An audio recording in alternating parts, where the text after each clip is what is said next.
Types of house property. Annual value या annual rental value को निकालते समय आपको ये ध्यान में रखना होगा कि आप कौन सी हाउस प्रॉपर्टी की एनुअल वैल्यू निकाल रहे हो। ठीक है, तो यहाँ पर देखना पहले ही तो ये समझना जरूरी है कि हाउस प्रॉपर्टी कितने तरह की होती है। तो देखो हाउस प्रॉपर्टी या तो होगी लेट आउट या होती है सेल्फ ऑक्युपाइड। जो लेट आउट प्रॉपर्टी है वो तो ऑलवेज टैक्सेबल होती है अंडर हेड हाउस प्रॉपर्टी। ठीक है, वो हमारे टैक्सेबल हो जाएगी आपकी हाउस प्रॉपर्टी हेड के अंदर टैक्सेबल। लेकिन अगर आपकी सेल्फ ऑक्युपाइड प्रॉपर्टी है उस केस में आपको चेक करना होगा कि आपने उसका जो सेल्फ ऑक्युपाइड है वो रेजिडेंशियल पर्पस के लिए खुद के या फिर वो बिजनेस या प्रोफेशन के लिए है। आप उस सेल्फ ऑक्युपाइड प्रॉपर्टी को खुद के रेजिडेंस पर्पस के लिए यूज करते हो या फिर बिजनेस या प्रोफेशन के लिए यूज करते हो। अगर तो बिजनेस और प्रोफेशन के लिए यूज करते हो फिर तो वो एचपी हेड में टैक्सेबल नहीं होगी, उसको कवर कर लिया जाएगा बिजनेस प्रोफेशन हेड के अंदर ही। लेकिन अगर वो आपके रेजिडेंशियल पर्पस के लिए सेल्फ ऑक्युपाइड है उस केस में आपको सरकार ने बोला है असेसी को अलाउ कर दिया जाएगा अप टू 2 हाउसेज तक सेल्फ ऑक्युपाइड की एनएवी निल ली जाएगी।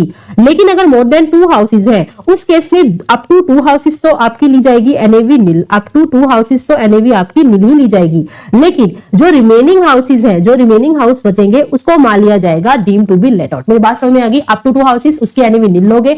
लेकिन अगर मोर देन 2 हाउसेज है उसमें भी आप क्या करोगे? मोर देन 2 हाउसेज में 2 हाउसेज तो अभी भी आपको निल लिए जाएंगे एनएवी। जो रिमेनिंग बच जाएंगे उनको deem to be let out मानते हुए उसका कैलकुलेशन कर ली जाएगी और टैक्सेबिलिटी लगा दी जाएगी अंडर हेड हाउस प्रॉपर्टी।